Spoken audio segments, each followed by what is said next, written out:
भूख के एहसास को शेरो सुखन तक ले चलो, या गजल को मुफलिसों की अंजुमन तक ले चलो।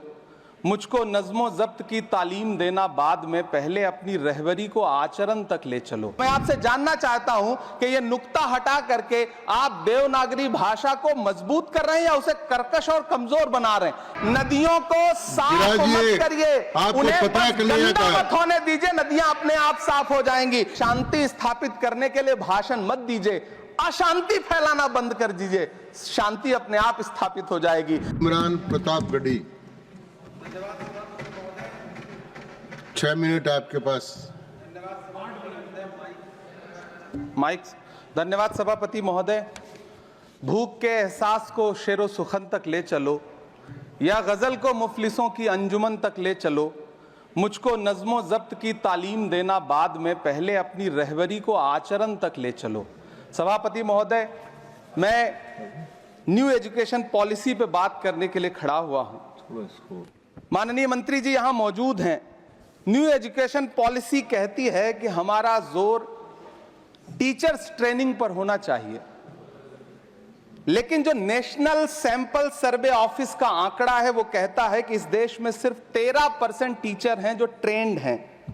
तो मैं माननीय मंत्री जी से जानना चाहता हूं कि क्या जो 87% टीचर्स हैं जिन्हें ट्रेनिंग देने की अभी जरूरत है, उनको ट्रेनिंग देने के लिए हमारे पास क्या रोड मैप रहेगा, और क्या हमारे पास इतने बड़े पैमाने पर कॉलेजेस हैं, रिसोर्सेज हैं जिनसे उन्हें ट्रेन किया जा सके। हमारी न्यू एजुकेशन पॉलिसी कहती है कि टेक्नोलॉजी पे जोर दिया जाए, और टेक्नोलॉजी के सहारे पढ़ाई को हमने कोविड के दौरान देखा भी है कि किस तरह से बच्चों को टेक्नोलॉजी के सहारे पढ़ाया गया।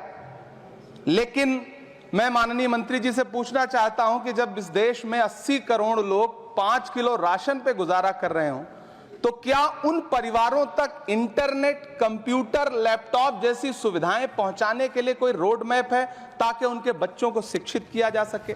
मैं एक बहुत महत्वपूर्ण बात और सभापति महोदय यहां कहना चाहता हूं कि माइनॉरिटी कम्युनिटी से जुड़ा हुआ जो मदरसा एजुकेशन का पैटर्न है, उस पे बहुत गंभीरता से माननीय मंत्री जी से पूछना चाहता हूं कि जो न्यू एजुकेशन पॉलिसी है, कुछ मदरसे ऐसे हैं जिनको सरकार रिकॉग्नाइज करती है, लेकिन कुछ बड़े शिक्षण संस्थान हैं, नदवा और देवबंद जैसे, क्या न्यू एजुकेशन पॉलिसी के कॉन्टेस्ट में आपने इन बड़े संस्थानों से डायलॉग करने का कोई मानक या कोई बातचीत शुरू करने का प्लान बनाया है या नहीं, ये मैं पूछना चाहता हूं। और एक बहुत महत्वपूर्ण बात मंत्री जी से मैं पूछना चाहता हूं कि बहुत सारे माइनॉरिटी इंस्टीट्यूट थे जहां पर स्कॉलरशिप का प्रावधान था, लेकिन आपने मौलाना आजाद नेशनल फेलोशिप को एक झटके में बंद कर दिया। हजारों लाखों छात्र जो उस स्कॉलरशिप के भरोसे अपनी शिक्षा ग्रहण कर रहे थे। एक तरफ प्रधानमंत्री जी कहते हैं सबका साथ सबका विकास, एक हाथ में कंप्यूटर एक हाथ में कुरान, लेकिन जब स्कॉलरशिप आप बंद कर देते हैं तो गरीब तबके से आने वाला अल्पसंख्यक समुदाय के जो बच्चे हैं, उनकी शिक्षा व्यवस्था को लेकर के, उनकी शिक्षा को आगे बढ़ाने को लेकर के आपके पास क्या प्लान है? मैं माननीय शिक्षा मंत्री जी यहां पर बैठे हैं, उनसे कहना चाहता हूं कि पूरे देश में, पूरी दुनिया में प्रधानमंत्री जी जाकर के महात्मा गांधी जी की मूर्ति के सामने सर झुकाते हैं, उन्हें फूल चढ़ाते हैं, लेकिन आप ही की सरकार NIT कैलिकट में प्रोफेसर साइजा ए को योजना और विकास विभाग का डीन बना देती है, जो खुल करके कहती हैं कि मेरी नजर में नाथूराम गोडसे तो बहुत महान था। तो आपकी नई एजुकेशन पॉलिसी ये है, इस दिशा में जा रही है।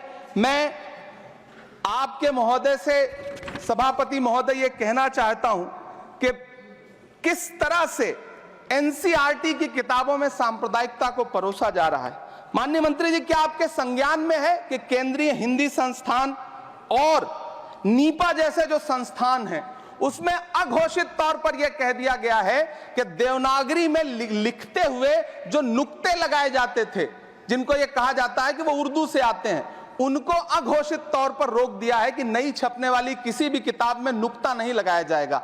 एनसीईआरटी की किताबें छापने वाले, लिखने वाले कई लोगों से मेरी व्यक्तिगत बात हुई। उनका यह कहना था कि हमें ऊपर से आदेश है, हालांकि ऐसा कोई लिखित आदेश नहीं है। तो मैं आपसे जानना चाहता हूं कि यह नुक्ता हटा करके आप देवनागरी भाषा को मजबूत कर रहे हैं या उसे कर्कश और कमजोर बना रहे हैं? यह मेरा माननीय मंत्री जी से अनुरोध है और यह मैं उनसे जानना चाहता हूं। सभापति महोदय, पीएम श्री विद्यालय को लेकर के बहुत बातें हुई। मैं एक चीज कहना चाहता हूं कि गाजीपुर एक जिला है उत्तर प्रदेश में, वहां वीर अब्दुल हमीद विद्यालय है धामूपुर गांव में। पिछले दिनों पीएम श्री कंपोजिट स्कूल का नाम लेकर के उस स्कूल का नाम बदल दिया गया। उसके सहारे भी सांप्रदायिकता परोसने की कोशिश की गई। जब सोशल मीडिया पे बहुत हंगामा खड़ा हुआ, हम सारे लोगों ने आवाज उठाई, तब फिर से बेसिक शिक्षा अधिकारी ने नाम बदल करके पुनः उसका नाम वीर अब्दुल हमीद, जो परम चक्र विजेता हैं, उनके नाम पे करने का काम किया। ये इस योजना के थ्रू भी सांप्रदायिकता को जो परोसने का काम किया जा रहा है, उसको मंत्री जी के संज्ञान में है यह बात या नहीं, और रोकने के लिए क्या काम करेंगे? एनसीईआरटी की जो किताबें हैं उनसे हिंदू मुस्लिम एकता के जो चैप्टर हटाए जा रहे हैं।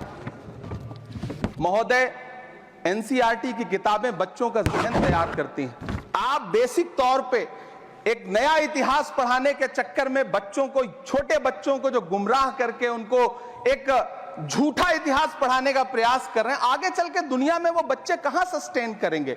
तो मैं माननीय मंत्री जी से कहना चाहता हूं कि शिक्षा और धर्म को एक दूसरे से अलग रहना चाहिए। मैं आज इस विषय पे बात करते हुए एक बहुत महत्वपूर्ण बात और कहना चाहता हूं कि दिल्ली विश्वविद्यालय में पाठ्यक्रम में जो बदलाव किए गए हैं, जिसमें राजनीति विज्ञान के पाठ्यक्रम से भीमराव रामजी अंबेडकर, मोहनदास करमचंद गांधी, मोहम्मद इकबाल और भारत के संविधान पर आधारित शोध पत्रों को हटाया गया है। दलित लेखक बामा और सुकीरथ राणा को अंग्रेजी पाठ्यक्रम से हटाया गया है। क्या ये चीजें माननीय मंत्री जी के संज्ञान में है? समय बहुत कम है। मैं इस नई एजुकेशन पॉलिसी पर आदरणीय मंत्री जी से और सरकार से इतना कहना चाहता हूं कि आप बदलाव के नाम पर ये जो नई चीजें लेकर के आ रहे हैं, कैंपस में जिस तरह की गुंडागर्दी, अभी एक माननीय सदस्य ने बोलते हुए जेएनयू का जिस तरह से जिक्र किया कि जेएनयू में इस तरह के नारे लगे, कुछ नकाबपोश लोग आते हैं, नारे लगाते हैं, चले जाते हैं, पुलिस सालों साल गुजरने के बाद उन नकाबपोश लोगों को ढूंढ नहीं पाती है। इतने प्रतिष्ठित शिक्षण संस्थानों को बदनाम करने के लिए जो तरीका सरकार इस्तेमाल कर रही है वो बहुत शर्मनाक है। पिछले दिनों एक महिला भी नकाबपोश, जिसने छात्रावास में लाठी बरसाई थी, डंडे चलाए थे, वो आज तक उसकी पहचान नहीं की जा सकी, दिल्ली पुलिस उसे ढूंढ नहीं सकी। जामिया की लाइब्रेरी में जिस तरह से लाठियां बरसाई गई थी, उनके जख्मों के निशान आज तक नहीं सूखे हैं। अलीगढ़ मुस्लिम विश्वविद्यालय